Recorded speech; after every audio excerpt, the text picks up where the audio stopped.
मित्रांनो, काश्मीरच्या पहलगाम मध्ये आतंकवादी हमला झाला. लोकांना धर्म बघून तिथे टार्गेट करण्यात आलं. आता याच्यावर काही भारतीय क्रिएटर्सनी व्हिडिओ बनवले. त्यांचं असं म्हणणं आहे की मोदीजींनी बिहार इलेक्शनसाठी हा हमला घडवून आणला आणि यांचे व्हिडिओ हे पाकिस्तान मीडिया त्यांच्या न्यूज चॅनलवर दाखवते, ट्विटरवर टाकते आणि जगाला असं सांगते की हे सर्व मोदीने केलं. याच्यामध्ये पाकिस्तानचा काहीच संबंध नाही.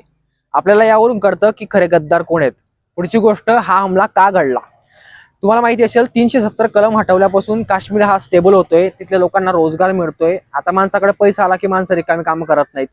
आता हा हमला घडवताना लोकांना धर्म बघून यासाठी टार्गेट करण्यात आलं की हिंदू लोक आता काश्मीरमध्ये जाणार नाहीत, पुन्हा त्या लोकांना रोजगार मिळणार नाहीत.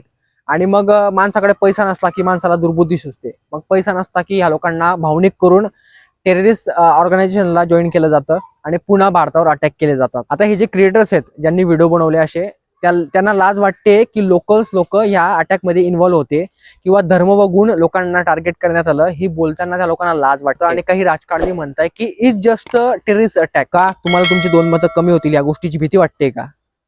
म्हणजे खरे गद्दार कोण आहे भारतामध्ये आपल्याला या घटनांवरून कळतं.